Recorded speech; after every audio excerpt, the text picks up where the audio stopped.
नमस्कार दोस्तों, मैं छवि शिक्षा गढ़ में आप सभी का स्वागत करता हूं। दोस्तों, आज के इस वीडियो में हम देखेंगे नाउन और प्रोनाउन के कुछ इंपॉर्टेंट क्वेश्चन के बारे में। ऐसे क्वेश्चन जो आपके एग्जाम के पॉइंट ऑफ व्यू से काफी इंपॉर्टेंट है। तो चलिए सबसे पहले हम देखते हैं क्या नाउन के कुछ इंपॉर्टेंट क्वेश्चन। तो देखिए भाई, सबसे पहला आपका क्वेश्चन है, इसमें एक सेंटेंस दिया हुआ है, Birbal was a wise minister एक अकबर्स टाइम। उसके बाद लिखा हुआ है इन एबो सेंटेंस बीरबल इज अ। तो देखिए आपको एक सेंटेंस दिया हुआ है, उसमें से पूछा जा रहा है कि बीरबल क्या है, बीरबल क्या है। उसके बाद हमें देखिए चार ऑप्शन दिया हुआ है, proper noun, common noun, material noun, abstract noun. तो देखिए भाई, Birbal was a vice minister eight Akbar's time. तो बीरबल क्या है जी, किसी व्यक्ति का नाम है, किसी विशेष व्यक्ति का नाम है।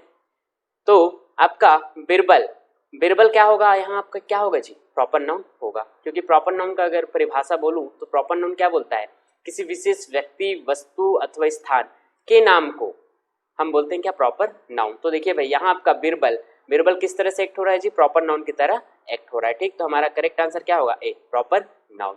चलिए भाई, अगला क्वेश्चन है, सेम पैटर्न का क्वेश्चन है, नेवर टेल अ लाई। इसमें हमें बताना है कि लाई क्या है, कौन सा नाउन है। तो देखिए, लाई क्या किसी विशेष व्यक्ति के बारे में बोध हो रहा है क्या, नहीं। ठीक, तो ये हमारा आंसर नहीं होगा।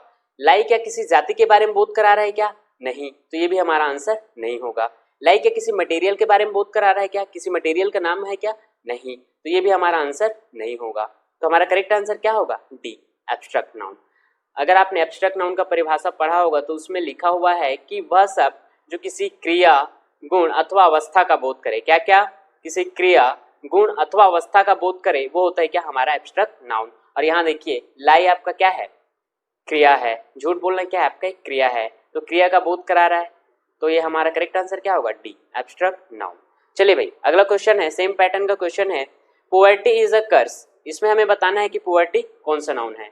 तो अगर आपने एब्स्ट्रैक्ट नाउन पढ़ा होगा तो उसमें मैंने बताया था कि अगर आपको प्रत्यय में, शब्द के अंत में टी वाई दिखे, टी एच दिखे, S I, S H I P, T I O N, S I O N, A G E, इस तरह का आपको क्या दिखे, प्रत्यय में दिखे, तो वो सब आपका क्या होता है, एब्स्ट्रैक्ट नाउन होता है। तो देखिए भाई, इसमें हमारा क्या दिख रहा है जी, टी वाई दिख रहा है, तो ये हमारा क्या होगा, एब्स्ट्रैक्ट नाउन होगा। पोवर्टी हमारा क्या होगा, एब्स्ट्रैक्ट नाउन होगा। तो करेक्ट आंसर हमारा क्या होगा, डी, एब्स्ट्रैक्ट नाउन। चलिए अगला क्वेश्चन हम देखते हैं। इसमें देखिए भाई, आपका पूछा हुआ है plural form of the word kilo. Kilo का हमें प्लूरल फॉर्म बताना है। तो देखिए, अगर आपने नियम पढ़ा होगा एक वचन से बहुवचन बनाने का, तो उसमें आपने एक नियम पढ़ा होगा कि अगर आपको शब्द के अंत में ओ है, शब्द के अंत में आपका क्या है जी, ओ है, और उसके पहले क्या है, कोई व्यंजन अक्षर है, तो ऐसे केस में हम लगाते हैं क्या, ईएस। क्या लगाते हैं, ईएस। क्या बताया मैंने कि अगर आपका शब्द के अंत में ओ है, उसके पहले क्या है, कोई व्यंजन अक्षर है, तो ऐसे केस में लगाते हैं हम क्या, ईएस। तो देखिए भाई, आपका जैसे मैं एग्जांपल बोलूं, मैंगो, मैंगो, तो देखिए शब्द के अंत में ओ है, उसके पहले क्या है जी, व्यंजन अक्षर है, तो इसमें हमारा लगेगा क्या, ईएस। तो हमारे मैंगो का बहुवचन कैसे बनेगा, मैंगोज। ठीक, तो उसी तरह से देखिए भाई, किलो, किलो में भी देखिए शब्द के अंत में ओ है, उसके पहले क्या है, व्यंजन अक्षर है, तो यहाँ ईएस लगना चाहिए, पर यह आपका क्या है जी, एक्सेप्शन है, ये आपका क्या है, अपवाद है। ठीक, इसमें हम ईएस न जोड़ करके सिर्फ जोड़ते हैं क्या, एस। तो यहाँ आपका किलो का बहुवचन क्या बनेगा, किलोस। तो हमारा करेक्ट आंसर क्या होगा, बी। चलिए भाई, अगला क्वेश्चन देखते हैं। अगला क्वेश्चन देखिए भाई, ये आपका है क्या, रेडियो। रेडियो का हमें बहुवचन बनाना है। तो जैसा कि मैंने अभी बताया कि शब्द के अंत में ओ है, उसके पहले क्या है जी, व्यंजन अक्षर है, तब हम जोड़ते हैं क्या, ईएस। लेकिन अगर आपका शब्द के अंत में ओ है, उसके पहले क्या जी, स्वर अक्षर है, तब हम ऐसे केस में जोड़ते हैं क्या, एस। तो इसमें एस जोड़ दीजिए, रेडियो का बहुवचन क्या बनेगा, रेडियोस। तो हमारा करेक्ट आंसर क्या होगा जी, बी, रेडियोस। चलिए भाई, अगला क्वेश्चन है आपका, plural form of the word loaf. Loaf का हमें बहुवचन बताना है।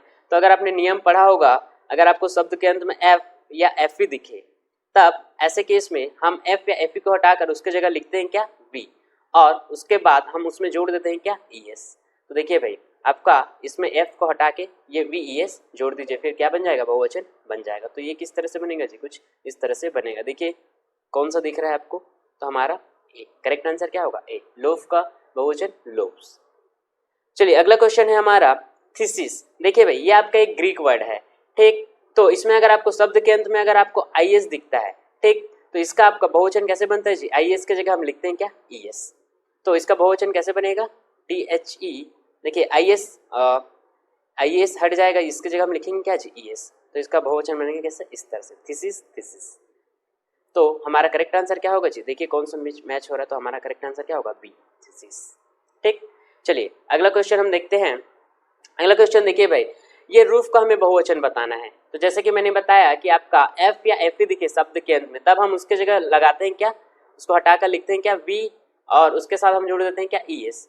पर ये आपका रूफ क्या है जी, एक्सेप्शन है, एक्सेप्शन है, अपवाद है। इसमें हम वी ई एस न जोड़ करके सिर्फ हम जोड़ते हैं क्या एस। तो ये रूफ का बहुवचन क्या बनता है, रूफ्स। तो हमारा करेक्ट आंसर क्या होगा जी, ए। ये देखिए भाई डी में एपोस्ट्रोफे वाला लगा है, तो ये हमारा क्या होगा, नहीं होगा, गलत होगा, ठीक। बाकी ये तो होगा ही नहीं, सिर्फ हम एस जोड़ेंगे तो हमारा आंसर, करेक्ट आंसर क्या होगा, ए। चलिए भाई अगला क्वेश्चन है हमारा, the plural form of the word chief minister is. तो देखिए भाई चीफ मिनिस्टर आपका अगर मैं बात करूं तो ये क्या है जी, कंपाउंड वर्ड है। और देखिए भाई जब भी आपका कंपाउंड वर्ड दिखे तो उसमें आपको देखना है क्या, एक प्रधान शब्द को देखना है, उसमें प्रधान शब्द कौन सा है, उस प्रधान शब्द को क्या बनाना है, आपको बहुवचन बनाना है, उस रूट शब्द को आपको क्या बनाना है, बहुवचन बनाना है। तो देखिए चीफ मिनिस्टर में रूट शब्द कौन सा है, तो ये आपका मिनिस्टर आपका रूट शब्द है, तो इसको हमें क्या करना है जी, बहुवचन बनाना है। तो मिनिस्टर का बहुवचन क्या होता है, मिनिस्टर। तो इसका देखिए प्रधान टोटल जो कंपाउंड वर्ड है उसका बहुवचन क्या बन जाएगा, चीफ मिनिस्टर्स। तो देखिए भाई चीफ मिनिस्टर्स, हमारा करेक्ट आंसर क्या होगा जी, बी, चीफ मिनिस्टर्स। चलिए भाई अगला क्वेश्चन है, plural form of the word men teacher. तो देखिए मेन टीचर का अगर मैं बात करूं तो जब भी आपको मेन या वुमेन दिखे कंपाउंड वर्ड में, तो ऐसे शब्दों में आपका दोनों जो शब्द होता है उसका बहुवचन बनाया जाता है, मेन या वुमेन का भी बनता है और जो दूसरा शब्द रहता है उसका भी बहुवचन बनता है। तो देखिए मेन का बहुवचन क्या हो जाता है जी, एम ई एन वाला, ये आपका बहुवचन होता है। और ये देखिए टीचर का बहुवचन क्या हो जाता है, टीचर्स। तो देखिए भाई मेन टीचर्स, ये आपका क्या बनेगा, बहुवचन बनेगा। तो देखिए कौन सा ऑप्शन मैच कर रहा है, तो देखिए इसमें ए वाला है, ये तो नहीं हुआ। इसमें देखिए ई है, ओके। इसमें टीचर्स है क्या, नहीं, तो ये भी नहीं होगा। अगला देखिए भाई मेन टीचर्स, देखिए ये हमारा क्या होगा जी, करेक्ट आंसर होगा, क्योंकि इसमें मेन और टीचर दोनों का क्या है जी, बहुवचन है, ठीक। तो देखिए भाई जब भी आपका कंपाउंड वर्ड दिया रहेगा, अगर आपका कंपाउंड वर्ड दिया है तो उसमें आपको प्रधान शब्द को क्या बनाना है, बहुवचन बनाना है। जैसे चीफ मिनिस्टर में हमने चीफ मिनिस्टर्स, उसी तरह से अगर आपका कंपाउंड वर्ड में मेन या वुमेन दिया हुआ है तो मेन या वुमेन को भी बनाना है, प्लस दूसरे शब्द का भी बहुवचन बनाना है, उस तरह से आपका बहुवचन बनेगा कंपाउंड शब्द का। चलिए भाई अगला क्वेश्चन है हमारा है the plural form of the word के। तो देखिए भाई अगर आपका संक्षिप्त नाम है या कोई अक्षर है या कोई अंक है तो उसका बहुवचन हम एपोस्ट्रोफे एस लगाकर हम उसका बहुवचन बनाते हैं। तो देखिए के क्या है जी, एक लेटर है, तो इसका बहुवचन कैसे बनेगा, के एपोस्ट्रोफे एस। तो देखिए भाई हमारा करेक्ट आंसर क्या होगा, सी। चलिए भाई अगला क्वेश्चन है, ये देखिए ये जेंडर से है, feminine gender of the word year is. तो देखिए भाई ईयर का हमें फेमिनिन जेंडर बनाना है, तो ये आपका इसमें देखिए हम जब भी मैस्कुलाइन टू फेमिनिन बनाते हैं या तो हम सफिक्स जोड़ते हैं या हम प्रीफिक्स जोड़ते हैं। तो इसमें आपका सफिक्स जुड़ेगा, प्रत्यय जुड़ेगा, क्या जुड़ेगा, ईएसएस जुड़ के आपका इसका क्या बन जाएगा, बहुवचन बन जाएगा। तो देखिए ईयर, तो इसका बहुवचन फेमिनिन जेंडर कैसे बनेगा, एरिस। तो कुछ इस तरह से बनेगा, एरिस।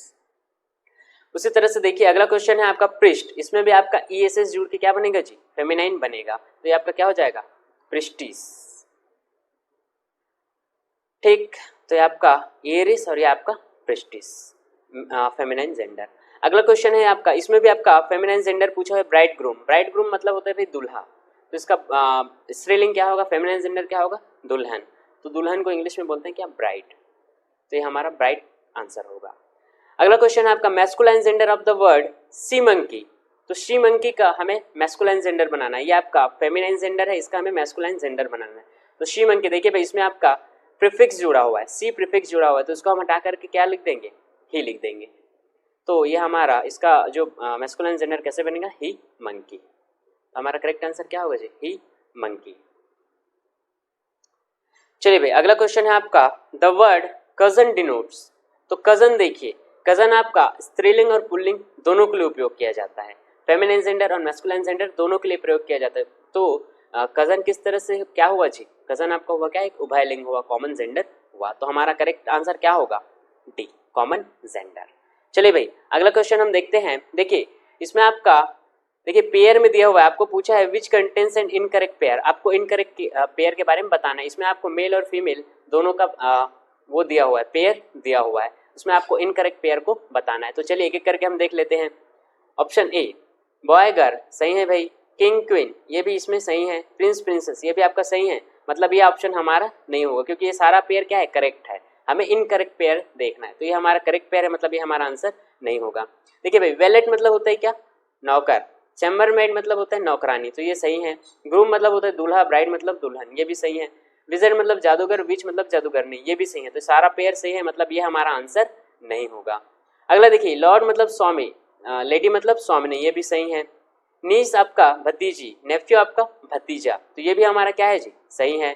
ड्यूक देखिए भाई, ड्यूक मतलब होता है राजा, जबकि ड्रेक मतलब होता है क्या, नर बदक, तो देखिए ऑप्शन सी में ये दो पेयर आपका हमारा क्या है जी, करेक्ट है, पर ये वाला पेयर क्या है, मिसमैच है, गलत है, तो हमारा देखिए हमें पूछा क्या गया है, इनकरेक्ट पेयर पूछा गया, तो देखिए हमारा इनकरेक्ट पेयर का आंसर क्या होगा जी, सी, इसमें एक पेयर हमारा मैच नहीं कर रहा है, ठीक, तो ये हमारा करेक्ट आंसर क्या होगा, सी। चलिए भाई, अगला क्वेश्चन है, the jury dash unanimous at the issue, तो जूरी देखिए आपका एक कलेक्टिव नाउन है, किस तरह का कलेक्टिव नाउन है जी, सिंगुलर कलेक्टिव नाउन है, कब, जब ये समूह की तरह परफॉर्म करे, तो देखिए क्या ये समूह की तरह परफॉर्म कर रहा है क्या, तो jury dash unanimous at the issue, तो देखिए भाई जूरी क्या हो रहा है जी, किसी इशू पे क्या हो रहा है, यूनानिमस हो रहा है, एक मत हो रहा है, कोई भी डिसीजन पे उनमें क्या हो रहा है, एकता है, एक मत है, इसका मतलब क्या है, जूरी यहाँ समूह की तरह बोध हो रहा है, तो जूरी यहाँ किस तरह से एक्ट हो रहा है जी, सिंगुलर कलेक्टिव नाउन की तरह, ठीक, तो सिंगुलर कलेक्टिव नाउन में हम प्रयोग करते हैं किसका जी, सिंगुलर वर्ब का, एक वचन क्रिया का, तो ये हमारा क्या होगा, इज, तो इज हमारा यहाँ आ जाएगा, ठीक, तो हमारा करेक्ट आंसर क्या होगा जी, इज। अगला क्वेश्चन है भाई, the committee dash divided in their opinion, देखिए भाई कमिटी भी आपका एक आपका क्या है, सिंगुलर कलेक्टिव नाउन है, कब, जब ये समूह की तरह परफॉर्म करता है, लेकिन अगर विवाद या असहमति का स्थिति हो तब जो है ये किस तरह से एक्ट होता है जी, बहुवचन की तरह एक्ट होता है, तो देखिए भाई यहाँ डिवाइडेड मतलब एक असहमति विवाद की स्थिति है, इसका मतलब किस तरह से एक्ट होगा, बहुवचन की तरह एक्ट होगा, तो बहुवचन के लिए हम बहुवचन वाला वर्ब का प्रयोग करते हैं, तो हमारा आ जाएगा क्या जी, आर, तो हमारा करेक्ट आंसर क्या होगा, आर, यहाँ इज होगा, यहाँ आर। देखिए भाई अगला क्वेश्चन है, the police dash investigating the matter, police itself क्या है जी, बहुवचन है, जन्मजात बहुवचन है, तो इसके साथ हम बहुवचन वाले वर्ब का प्रयोग करेंगे, तो हमारा आंसर क्या होगा, were, the police were investigating the matter. चलिए भाई अगला क्वेश्चन हम देखते हैं, she is a beauty, she is a beauty, in above sentence the word beauty is used as, देखिए हमें एक सेंटेंस दिया हुआ है, उसमें हमें बताना है कि ब्यूटी किस तरह से एक्ट हो रहा है, काउंटेबल नाउन की तरह, अनकाउंटेबल नाउन की तरह, प्रोनाउन या एडवर्ब की तरह, किस तरह से एक्ट हो रहा है ये हमें बताना है।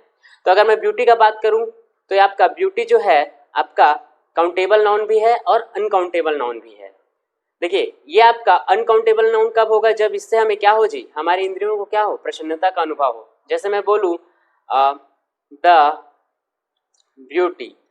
Beauty of sunset, the beauty of sunset, तो देखिए भाई शाम को देखने से हमारे क्या होता है, मन को प्रसन्नता होता है कि नहीं, तो यहाँ हमारा ब्यूटी किस तरह से एक्ट हो रहा है जी, अनकाउंटेबल नाउन की तरह एक्ट हो रहा है। लेकिन उसी प्रकार अगर मैं बात करूं ब्यूटी का प्रयोग अगर किसी व्यक्ति या किसी वस्तु की सुंदरता के लिए किया जाए, तब ब्यूटी क्या होता है, वहाँ काउंटेबल नाउन की तरह एक्ट होता है। जैसे देखिए यहाँ सी इज अ ब्यूटी, यहाँ ब्यूटी क्या हो रहा है जी, किसी लड़की की सुंदरता के बारे में बताया जा रहा है, तो हमारा ब्यूटी किस तरह से एक्ट होगा, काउंटेबल नाउन की तरह एक्ट होगा। और भी देखिए भाई, और एक और चीज देखिए, अ का प्रयोग है, ए का प्रयोग है, तो यहाँ देखिए भाई आपका अगर मैं बोलूं तो आपका अगर काउंटेबल नाउन के साथ ही हम क्या करते हैं, ए या एन का प्रयोग करते हैं। तो देखिए यहाँ ब्यूटी क्या है जी, काउंटेबल नाउन है, तभी यहाँ क्या है, ए का प्रयोग किया गया, तो हमारा करेक्ट आंसर क्या होगा जी, ए, काउंटेबल नाउन।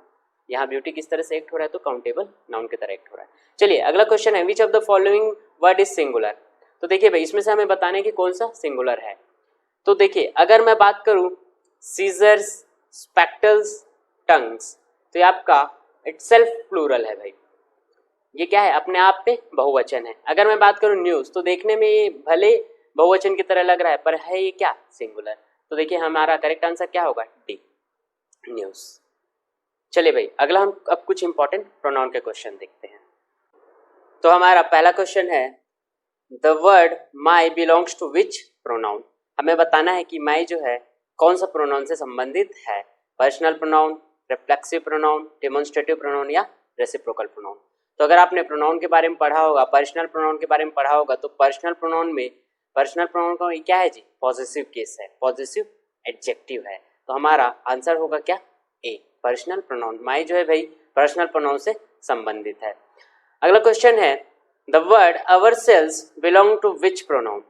तो देखिए अगर आपको शब्द के अंत में सेल्स दिखे या सेल्फ दिखे तो वो होता है क्या, आपका रेफ्लेक्सिव प्रोनाउन या निजवाचक सर्वनाम। तो हमारा करेक्ट आंसर क्या होगा, बी, रेफ्लेक्सिव प्रोनाउन। चलिए भाई अगला क्वेश्चन है, the word either belongs to which pronoun.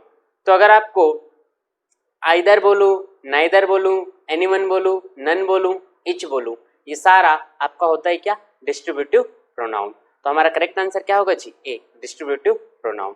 चलिए भाई अगला क्वेश्चन है, this is the boy whom I saw in the market। इसके बाद लिखा हुआ है इन एबो sentence the word whom belongs to which pronoun। तो देखिए सेंटेंस दिया हुआ है, उसमें हमें पूछा गया है कि ये whom किस तरह से एक्ट हो रहा है, कौन सा प्रोनाउन है। तो देखिए ये whom क्या है जी, दो सेंटेंस को क्या कर रहा है, जोड़ने का काम कर रहा है। whom क्या है, किसी मतलब कंजंक्शन की तरह कार्य कर रहा है। तो जो शब्द कंजंक्शन की तरह कार्य करता है या दो उपवाक्यों को जोड़ता है वो होता है क्या, हमारा रिलेटिव प्रोनाउन। तो हमारा करेक्ट आंसर क्या होगा, डी, रिलेटिव प्रोनाउन। चलिए भाई अगला क्वेश्चन देखते हैं। देखिए you, he and dash have decided to go there. तो देखिए भाई ये आपका जो क्वेश्चन है ना वो आपका पर्सनल प्रोनाउन का क्वेश्चन है। इसमें आपको सब्जेक्टिव केस है कि ऑब्जेक्टिव केस है इसके बारे में पूछा गया है। मतलब हम सब्जेक्टिव केस का प्रयोग करेंगे कि ऑब्जेक्टिव केस का प्रयोग करेंगे, इसके बारे में पूछा गया है। तो देखिए you, he and dash have decided to go there. तो देखिए भाई यू, ही ये किस तरह से एक्ट हो रहा है जी, तो यहाँ आपका किस तरह से एक्ट हो रहा है, सब्जेक्ट की तरह एक्ट हो रहा है। तो देखिए भाई यहाँ भी क्या आएगा जी, आपका सब्जेक्टिव फॉर्म आएगा। तो हमारा करेक्ट आंसर क्या होगा, I, you, he and I have decided to go there. तो हमारा करेक्ट आंसर क्या होगा, आई। चलिए भाई अगला क्वेश्चन है, the teacher taught dash last night. तो देखिए भाई यहाँ हमें देम या दे का प्रयोग करना है। मतलब ये हमारा ऑब्जेक्टिव केस और यह हमारा सब्जेक्टिव केस। तो देखिए भाई टीचर क्या कर रहा है, पढ़ा रहा है, किसको पढ़ाता है जी, तो स्टूडेंट को पढ़ाता है। तो टीचर यहाँ क्या हुआ, सब्जेक्टिव केस हुआ, कर्ता कारक हुआ। तो स्टूडेंट क्या होगा जी, ऑब्जेक्ट होगा, ऑब्जेक्टिव केस होगा। ठीक, तो हमारा करेक्ट आंसर क्या होगा जी, देम। देम जो है भाई आपका ऑब्जेक्टिव केस है पर्सनल प्रोनाउन का। तो यहाँ हमारा करेक्ट आंसर क्या होगा जी, them. The teacher taught them last night. चलिए भाई अगला क्वेश्चन है, the book dash is here is mine. तो इसमें हमें हु या विच का प्रयोग करना है। तो देखिए भाई हम हु का प्रयोग हम तब करते हैं जब किसी सजीव के बारे में बात हो, और विच का प्रयोग हम तब करते हैं जब किसी निर्जीव के बारे में बात हो। तो देखिए बुक आपका क्या है जी, एक निर्जीव वस्तु है। तो यहाँ हम हु का प्रयोग नहीं करेंगे, किसका प्रयोग करेंगे जी, विच का। तो हमारा करेक्ट आंसर क्या होगा, which. The book which is here is mine. चलिए भाई अगला क्वेश्चन है, dash of two pens is mine. इसमें हमें आइदर या एनीवन का प्रयोग करना है। तो देखिए भाई आइदर के बारे में एक बात आप जान लो कि आइदर क्या किसके लिए प्रयोग करते हैं जी, जब हम दो व्यक्तियों या वस्तु हो, दो व्यक्तियों या वस्तुओं के लिए हम प्रयोग करते हैं किसका, आइदर का। अगर दो से ज्यादा व्यक्ति है या दो से ज्यादा वस्तु है तब उसके जगह हम आइदर की जगह प्रयोग करते हैं किसका, एनीवन का। तो देखिए भाई यहाँ दो पेन के बारे में बात किया जा रहा है, तो दो पेन तो हम किसका प्रयोग करेंगे जी, आइदर का प्रयोग हमारा करेक्ट होगा। तो हम किसका प्रयोग करेंगे, आइदर का। ठीक, चलिए अगला क्वेश्चन है, dash of three pens is mine. तो देखिए भाई इसमें आपका थ्री पेन का बात हो रहा है, मतलब दो से अधिक पेन का बात हो रहा है। और अभी मैंने बताया कि जब दो से अधिक व्यक्ति या वस्तु के बारे में बात हो तब हम किसका प्रयोग करते हैं जी, आइदर की जगह हम प्रयोग करते हैं किसका, एनीवन का। तो यहाँ हमारा एनीवन का प्रयोग क्या होगा जी, करेक्ट होगा। तो anyone of three pens is mine. तो चलिए भाई अगला क्वेश्चन हम देखते हैं, dash of two men is honest. तो देखिए भाई ईच और एवरीवन के बारे में एक एक बातें आप जान लो। तो ईच का प्रयोग हम दो या दो से अधिक व्यक्तियों या वस्तुओं के लिए करते हैं। क्या बताया मैंने, ईच का प्रयोग दो या दो से अधिक व्यक्तियों या वस्तुओं के लिए करते हैं, जबकि एवरीवन का प्रयोग दो से अधिक, हमेशा दो से अधिक के लिए। तो देखिए भाई यहाँ देखिए दो व्यक्तियों के बारे में बात हो रहा है, तो यहाँ हमारा प्रयोग किसका करेक्ट होगा जी, ईच का प्रयोग यहाँ करेक्ट होगा। तो यहाँ हमारा करेक्ट आंसर क्या आएगा, ईच। देखिए भाई अगला क्वेश्चन है आपका, dash of five main is honest. तो देखिए यहाँ आपका पांच मेन है। ठीक, तो यहाँ आपका ईच का भी प्रयोग करेक्ट है और एवरीवन का भी प्रयोग करेक्ट है, क्योंकि ईच का प्रयोग जैसे कि मैंने बताया कि दो व्यक्तियों या दो से अधिक व्यक्तियों या वस्तुओं के लिए करते हैं, जबकि एवरीवन का प्रयोग हमेशा दो से अधिक के लिए करते हैं। तो यहाँ हमारा एवरीवन का प्रयोग भी सही होगा और ईच का प्रयोग सही होगा, क्योंकि देखिए ये आपका दो से अधिक है। ठीक, तो चलिए भाई अगला क्वेश्चन हम देखते हैं, the candidate dash was interviewed was entirely unsuitable. तो देखिए भाई इसमें हमें विच, हुम या हु का प्रयोग करना है। तो अगर आपने पढ़ा होगा रिलेटिव प्रोनाउन के बारे में, तो विच का प्रयोग हम किस केस में करते हैं जी? निर्जीव के केस में करते हैं। होम या हु का प्रयोग किस केस में करते हैं? सजीव के लिए करते हैं। होम का प्रयोग ऑब्जेक्टिव केस के रूप में करते हैं, जबकि हु का प्रयोग किस केस में करते हैं जी? सब्जेक्टिव केस में करते हैं। तो देखिए भाई, यहाँ कैंडिडेट क्या है जी? कोई व्यक्ति है, इसका मतलब विच का प्रयोग तो गलत हो गया, विच का प्रयोग हम नहीं करेंगे। अब हमारा बचे क्या? होम या हु, इसमें से हमें प्रयोग करना है। तो देखिए, the candidate dash was interviewed word entirely unsuitable. तो देखिए भाई, कैंडिडेट यहाँ किस तरह से एक्ट हो रहा है? सब्जेक्ट की तरह एक्ट हो रहा है कि ऑब्जेक्ट की तरह एक्ट हो रहा है? तो देखिए भाई, कैंडिडेट यहाँ पर किस तरह से एक्ट हो रहा है जी? सब्जेक्ट की तरह एक्ट हो रहा है, क्योंकि इंटरव्यू कौन दे रहा है? कैंडिडेट दे रहा है। ठीक, तो यहाँ आपका हुम का प्रयोग इनकरेक्ट होगा। किसका प्रयोग होगा जी? रिलेटिव प्रोनाउन के सब्जेक्टिव केस का किसका प्रयोग होगा? हु का प्रयोग यहाँ आपका करेक्ट होगा। The candidate who was interviewed was entirely unsuitable. चलिए भाई, ये तो बात हुआ इसका। अगला क्वेश्चन देखते हैं। Rakhi is the girl dash has failed. तो इसमें से देखिए भाई, हमें हु, हुज या विच का प्रयोग करना है। तो विच का प्रयोग निर्जीव के केस में करते हैं, चूंकि राखी एक लड़की है, इसका मतलब ये तो गलत हुआ। हुज का प्रयोग निर्जीव केस में संबंधवाचक में करते हैं, पर ये तो राखी क्या है जी? सजीव है, तो ये भी आपका गलत हो गया। तो बच्चा क्या हो? तो यहाँ आपका किसका प्रयोग होगा जी? हु का प्रयोग होगा। Rakhi is the girl who has failed, तो हमारा करेक्ट आंसर क्या होगा? हु। चलिए भाई, अगला क्वेश्चन देखते हैं। My views are quite different from. अब देखिए, इसमें से हमें प्रयोग करना है किसका? यूअर, यू या यूअर्स का।